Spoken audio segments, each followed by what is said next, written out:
que os irmãos abrissem em Hebreus, carta aos Hebreus, capítulo 5, versículo 11 ao 14. Tudo é graça e misericórdia do Senhor. É você. A gente só se coloca à disposição, o Senhor quem faz.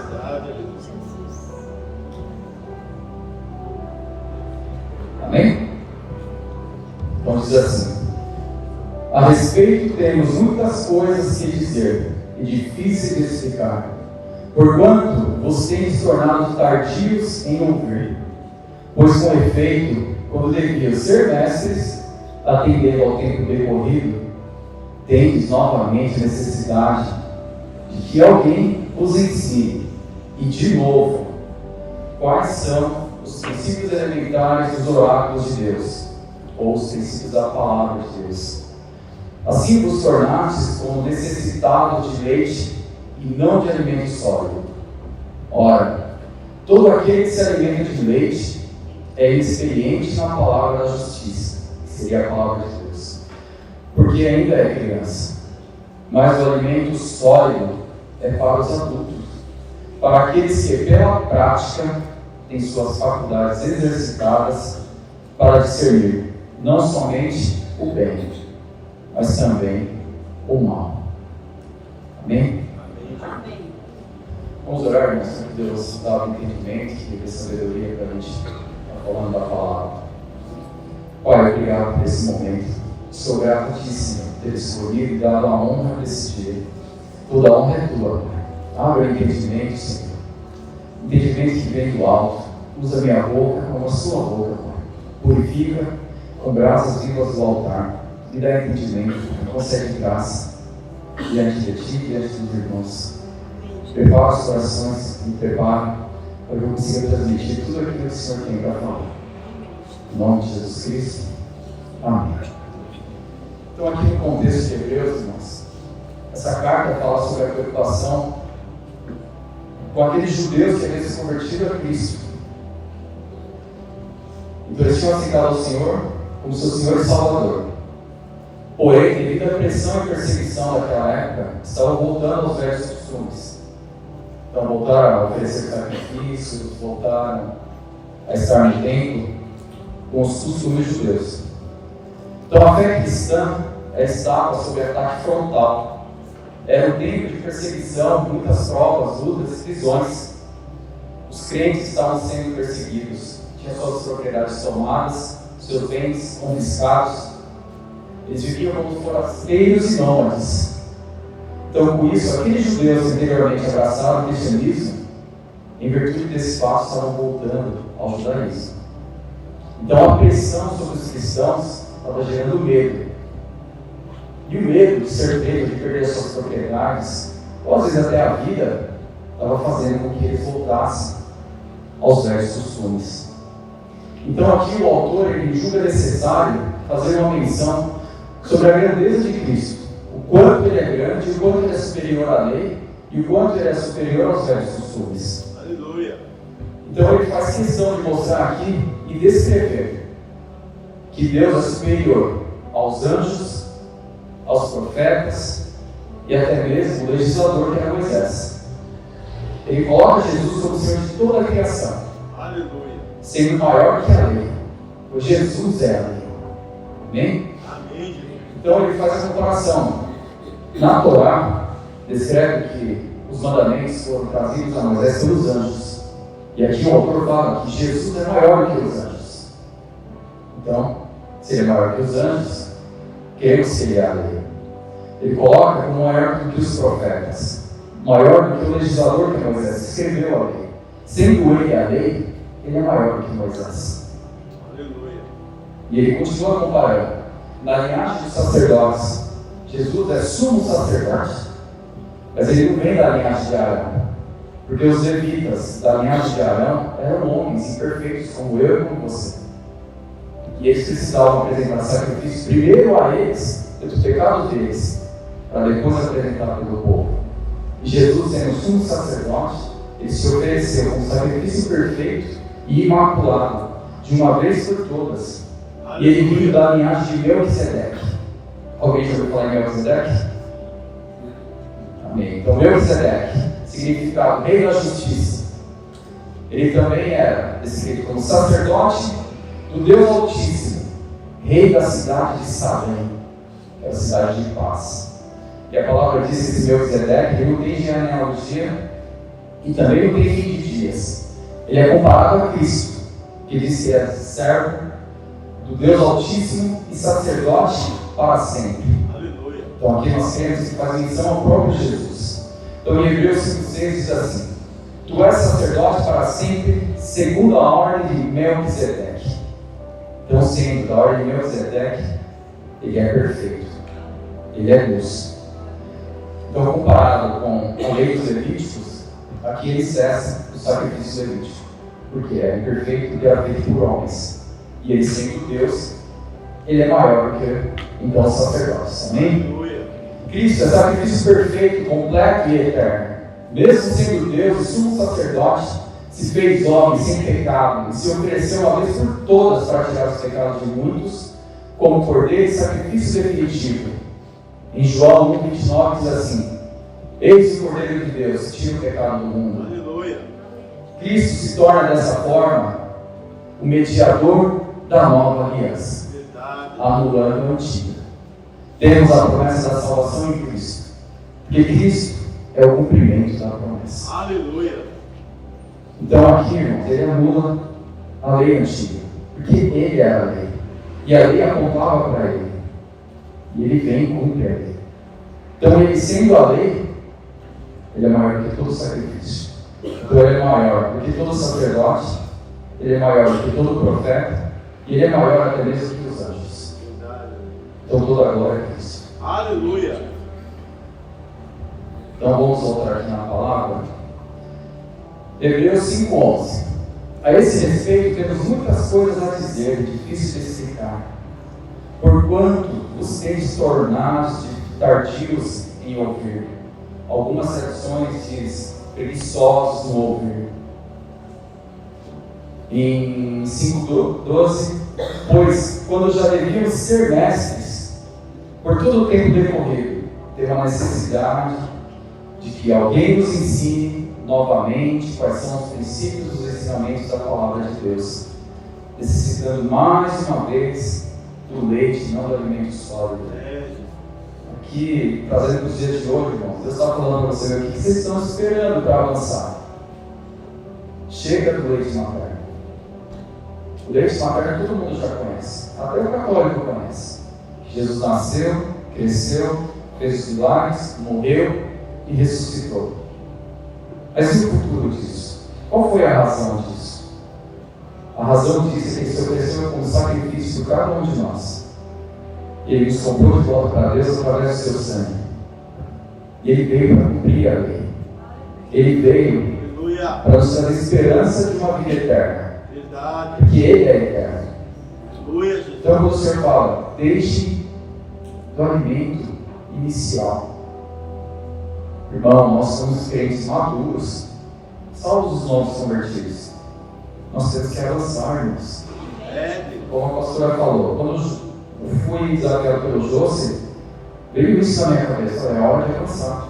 Se eu ficar estagnado, talvez eu mato o propósito de Deus. Assim como cada um de nós, cada um tem um propósito. Então nós temos que deixar o alimento básico. Aqui ele diz: como crentes maduros, avancem. Alcancem vidas, avancem, sejam pastores. Nós temos idade já espiritual para sermos pastores e não ainda meras ovelhas. Nós temos que deixar de dar trabalho, nós temos que coordenar bem o lar, ensinar nossos filhos, sendo duros ou não, ensinar a eles a razão do sacrifício de Cristo. Não foi de graça. E não foi barato o preço pago. Verdade. Então quando ele diz, vocês deviam ser mestres, e ele fala, vocês são tardios no ouvir. Mas por que somos tardios no ouvir? Porque é cômodo. É muito bom chegar no domingo, vou para o culto, ouço a palavra, vou embora, acabou. Aparece uma necessidade, irmão, liga por uma hora por dia, irmão. As mesmas armas que o irmão tem para orar, nós temos também. O Deus dele é o nosso Deus. Aleluia. Até comento com os meus filhos, cara, às vezes eles brincam comigo, tá? O mesmo Deus que é o meu é o seu Deus. Você tem total liberdade de entrar lá, dobrar seus joelhos e orar, e Ele vai te ouvir. Verdade. Porque Ele está interessado no seu coração. É se você vai se derramar Ele de verdade ou não. Se você está vindo no culto apenas a passeio, ou você está vindo para buscar a salvação? Você vem para adorar a Deus ou apenas para bater o cartão?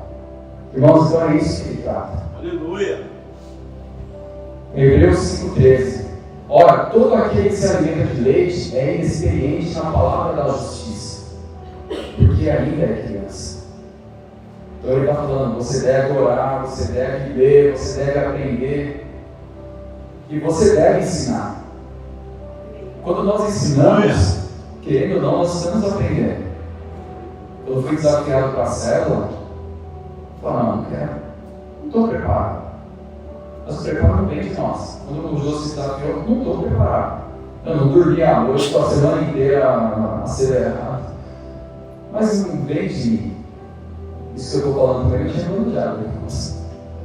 Então é o Senhor que faz. É o Senhor que é. Aleluia. A oração é que o Senhor conserve o coração limpo e puro. Dessa maneira. Aleluia. Sem maldade. E que Ele preencha o seu Espírito Santo. Aleluia. Então nós não devemos ler mais, aprender mais, nos esforçar mais, buscar mais. É isso que ele diz aqui. Verdade. Paulo diz assim, 1 Coríntios 3:1. Eu, porém, irmãos, não pude vos falar como espirituais ainda, e sim como carnais, como crianças em Cristo. Isso é muito sério. Isso é muito sério. Como eu disse, a gente tem que estar ensinando já, não dando trabalho. A gente já tem idade para ser pastor. A gente tem que avançar. A gente tem que deixar aquele início. A gente tem que pegar para as pessoas que Cristo morreu por ela e que ela tem direito a uma salvação se ela aceitar Cristo em espírito e em verdade. Aleluia. E que se não for assim, ela vai para o inferno. E a palavra diz, às vezes, sendo duro ou não, sendo aceito ou não, você tem que pregar a verdade. Nós temos que pregar a verdade. Hebreus 5,14. Mas o alimento sólido é para adultos, para aqueles que pela prática têm as suas faculdades exercitadas para discernir não somente o bem, mas também o mal. Então, às vezes, nós somos colocados em enrascadas e o Senhor nos prova, às vezes. Mas aí nós temos que demonstrar esse caráter maduro. Aleluia. Isso é certo? Eu vou. Isso é errado? Eu não vou. Eu tive um exemplo, os irmãos sabem que eu trabalho com vendas.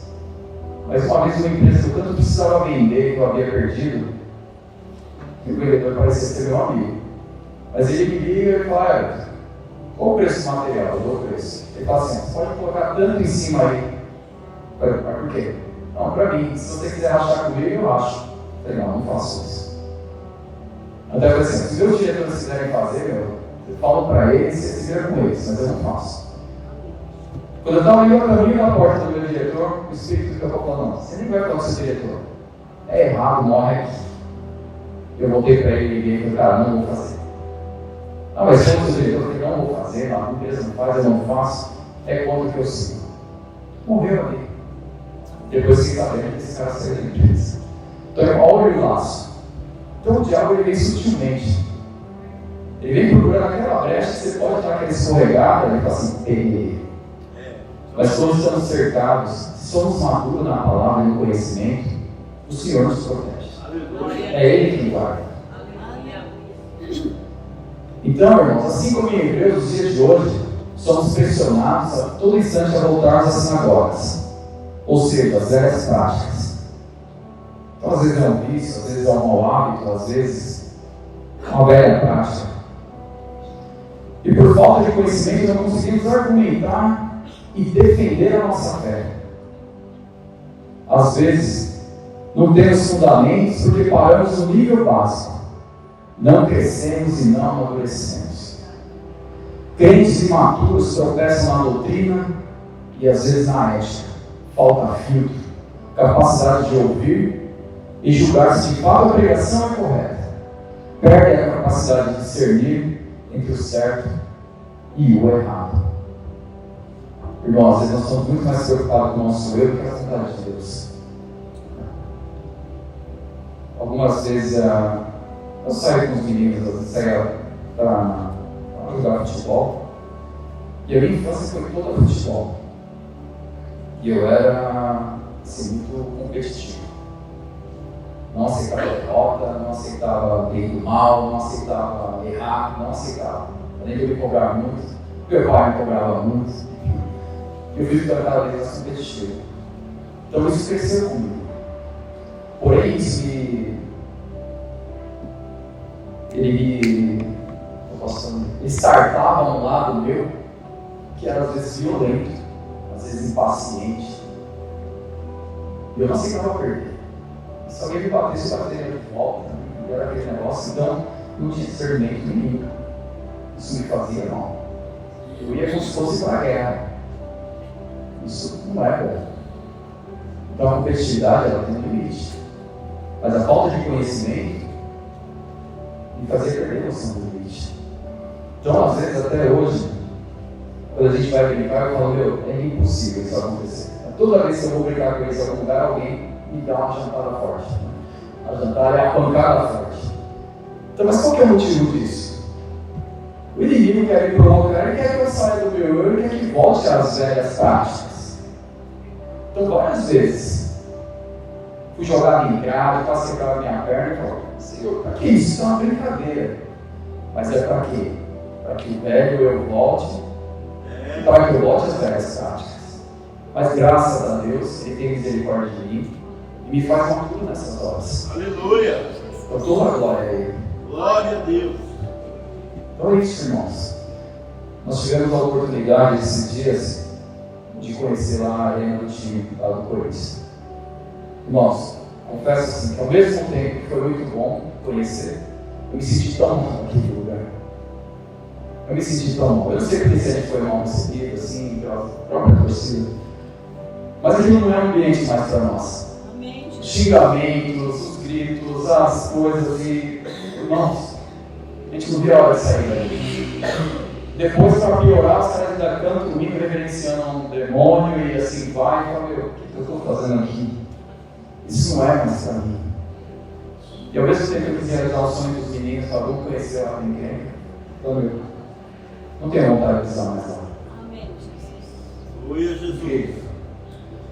Então, irmãos, quando nós começamos a caminhar com Cristo, nós precisamos focar a Cristo. A referência é Cristo. Então, às vezes o mundo ele vem e nos encobre e nos arrasta, como se fosse um rio de água forte. Nós precisamos estar alertas a isso. Verdade. Um sinal evidente disso, até comentei com alguns irmãos. Na prática, aconteceu com a gente, para eu exemplificar, no momento de sair do estádio, por falta de conhecimento, como diz a palavra, se não nos conhecermos, nos perderemos. Saímos pela saída errada, até os amigos comentaram, você caiu na manada, é a manada, irmãos. Na hora que você cai no povo, você quer ir para um lado, eles vão te jogando, foram jogar a gente numa saída nada a ver. Andamos quase 1 quilômetro para chegar no estacionamento. Então é assim quando perdemos a referência em Cristo. A manada te leva. E você não consegue voltar. Você perde as forças. É como se você estivesse se afogando e não precisa alcançar a mão de Deus. A gente iria ir para um lado e a manada jogando a gente para o outro lado. É assim com a falta de conhecimento quando paramos de avançar.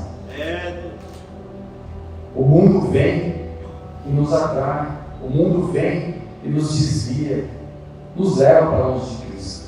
E quando a gente tenta voltar, pode ser tarde. A gente não consegue voltar. Então, deixa eu voltar aqui um pouquinho. Infelizmente, irmãos, pessoas que descobriram o Evangelho, que demonstraram alegria e entusiasmo pelo Evangelho, frequentaram até igrejas por algum tempo, por algum período, vieram a se esfriar, ou até mesmo abandonaram a fé. Pode ter sido por vários motivos, né? Às vezes falta de discipulado, às vezes falta de interesse, sofreu alguma decepção. Vemos às vezes muito roubo, cantores famosos e louvorzão, com até show pirotécnico.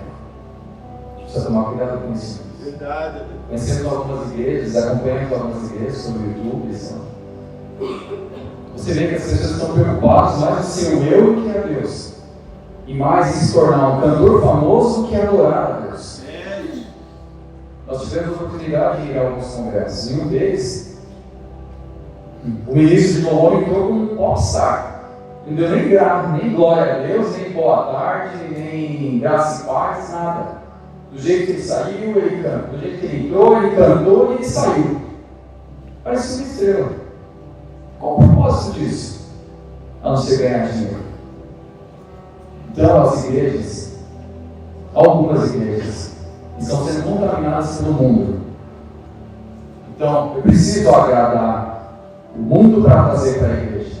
Então, eu faço show no palco. Então, eu coloco luzes no palco. Então, eu trago cantores famosos ao palco. E eu esqueço de pregar a palavra.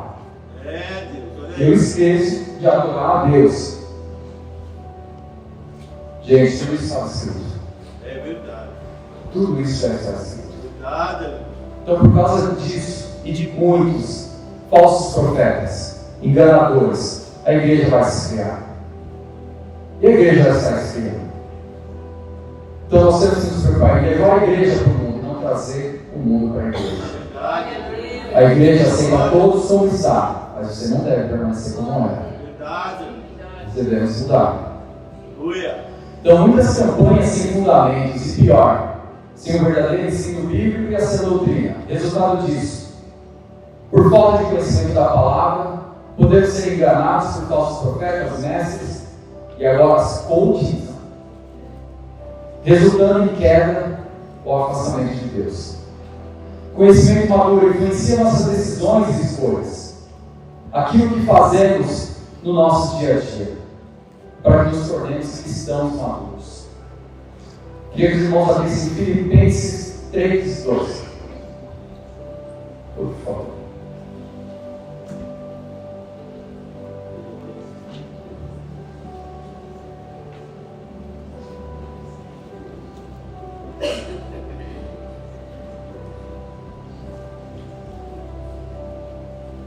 Amém? Então diz assim: não que eu já tenha obtido a perfeição, mas prossigo para conquistar aquilo para que também fui conquistado por Cristo. Então aqui diz: nunca seremos perfeitos, mas devemos buscar sempre a perfeição, que é Cristo. A palavra diz que devemos buscar a altura e a estatura daquele que é maior que todos, que é Cristo. Isso assim devemos seguir, devemos prosseguir. A maturidade não vem apenas da idade e experiências vividas. É resultado, não apenas de conhecimento, mas sobretudo da prática da palavra. Devemos transformar todo o nosso conhecimento em ações, ou seremos meros teólogos.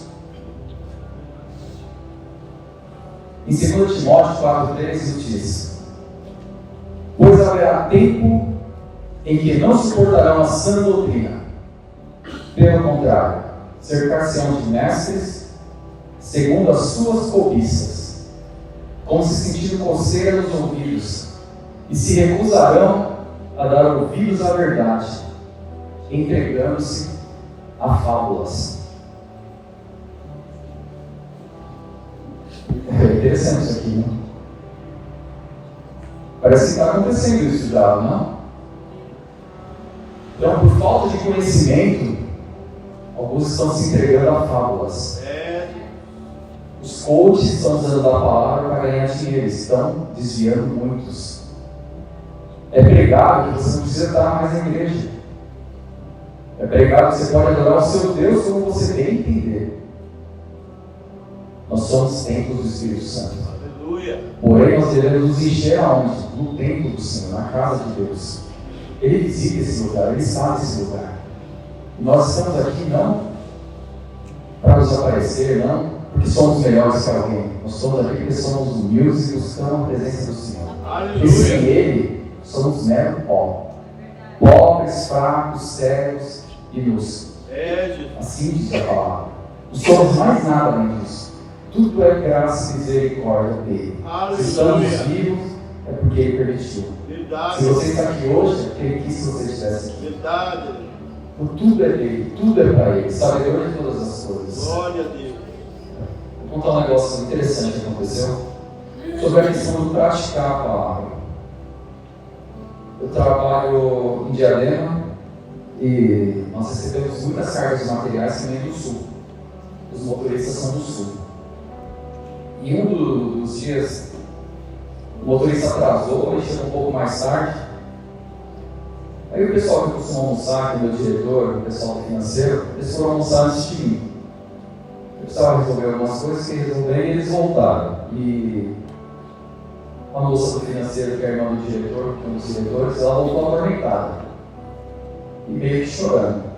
Eu até perguntei se aconteceu alguma coisa, né? Ela falou assim, nossa, um rapaz que veio trazer a carga e está em prantos no caminhão porque a filha dele morreu. Ele recebeu a notícia no caminho. Aí eu pensei assim, poxa, mas por que você veio falar comigo? Eu pensei no meu eu interno, né? Mas ela falou, você precisa falar com ele. Aí eu falei, eu vou falar com ele. Eu não conheço o cara, um marmanjo daquele. Vou chegar e conversar com o cara. Eu falei, o que você quer falar aqui? E eu fiquei com aquilo na cabeça, claro, você não vai falar com ele não? Eu falei, calma aí, eu tenho sabedoria aqui. Eu falei, eu vou sair para almoçar. Se ele estiver lá, eu falo com ele. Beleza. Fui pro banheiro lá. Falei, Senhor, não sei qual é a intenção disso. Eis-me aqui, você já fica à tua vontade. E vinha assim no meu coração, somente um abraço. Falei, Senhor, como que é isso? Somente um abraço. Eu vou chegar lá e vou dar um abraço nele? Como que é isso? E vinha somente um abraço. Eu desci para almoçar e estava bem na porta da saída, chorando e falando no celular com o funerário. Olha a situação. Aí eu encostei nele, Deus, pêsames a ele, né? Ele falou, cara, eu não consigo chorar, cara. Eu falei, eu estou angustiado, minha filha morreu, não sei o que fazer, não sei para onde eu vou. E o Senhor começou a me usar e eu comecei a falar a palavra de Deus para ele. E eu falei para ele, cara, primeiramente, ele estava questionando a Deus. Ele estava julgando a Deus. Eu falei, cara, Deus te deu, Deus te tirou. Não julgue a Deus. Ele sabe de todas as coisas. Talvez ele está te poupando ou poupando a criança de um sofrimento maior. Já de exato momento assim, já começou a pedir perdão a Deus. Ali para mim já valeu a conversa. Mas o Senhor continuou me usando para falar mais a ele. E depois que eu vi que ele já estava mais calmo, assim, ficou parado. Aí eu falei para ele, cara, posso dar um abraço? E ele falou, pode. Então eu abracei ele e tal, e fiquei um tempo com ele até ele desabou a chorar. Porque estava travado e ele colocou para fora. Ele me agradecia, falou, cara, não sei quando você saiu, não sei porque você está aqui, cara, mas foi Deus que te mandou. Eu falei, cara, Deus sabe de todas as coisas. Se eu estou aqui foi porque Ele mandou. Eu falei, cara, você está bem, você quer uma água, você quer sentar lá na sala? Ele falou, não, só precisava de um abraço. Aleluia. Glória a Deus. Então, irmãos, isso é praticar o Evangelho. Verdade. É na simplicidade. Às vezes a gente quer fazer algo mirabolante. Eu estava aqui tentando montar a pregação, pensando em algo, querendo fazer que alcançasse a vocês de toda e qualquer forma. Que fosse o melhor sermão, que fosse o melhor de mim. Mas por mais que eu tente, eu nunca vou conseguir. Nós somos limitados. Verdade. É Deus quem faz. Aleluia. É Deus quem capacita. Glória. Toda a glória. Aleluia. Para finalizarmos, voltando a Timóteo aqui, haverá um tempo em que não suportarão a sã doutrina. Pelo contrário, cercar-se-ão de mestres segundo as suas próprias cobiças, como se sentindo coceira nos ouvidos, e se recusarão a dar ouvidos à verdade, entregando-se às fábulas. As pessoas vão buscar aquilo que agrada o seu coração. aquilo que elas têm falta, às vezes é um bem material, às vezes, como eu posso dizer, irmãos, né? Essa ostentação, as pessoas estão preocupadas hoje em ostentar e mostrar aquilo que às vezes não tem, mas a imagem é tudo para aquelas pessoas, e na verdade são vazias, não suportam a verdadeira doutrina, estão com que os ouvidos tampados, a mente cauterizada, impedidas de absorver o entendimento da palavra. Então, irmãos, se dediquem, se submetam à palavra, fiquem debaixo do ministério de homens que ensinem a Bíblia e que não distorçam o Evangelho, seja às vezes com histórias engraçadas, petição exagerada de dinheiro ou campanhas mirabolantes. Não, irmãos, não sejam assim. Mas gente séria, precisamos buscar-nos. Gente séria, que irá nos ensinar a respeito do Salvador, de Deus, do Espírito Santo, e que não brincam ou profanam o Evangelho. Daqui para frente, irmãos, as coisas só vão piorar. Então nós precisamos estar aptos na palavra, maduros na palavra, para discernir o bem e o mal, o certo e o errado. As coisas só vão piorar. E seremos perseguidos, e seremos castigados, e seremos espremidos, seremos talvez até açoitados. Mas devemos ser maduros, porque como diz a palavra aqui, nós temos que ser maduros para pelo menos nos saber nos defender. É verdade. Assim como Paulo fazia, ele era tão preparado que ele sabia se defender em judaico, em romano, em grego. Ele era preparado, ele era maturo. Então, quando ele era questionado, ele usava do artifício da palavra para se defender. E ele era ouvido. Então, sejamos como Paulo. Aleluia. Avancemos, irmãos. Vamos para a mente sólida. Avancemos. Aprender mais. Crer mais. Mais fé. Mais leitura. Mais oração. Isso é maturidade cristã. E no momento da necessidade, o Espírito vai falar, isso é certo, certo. Amém? Amém.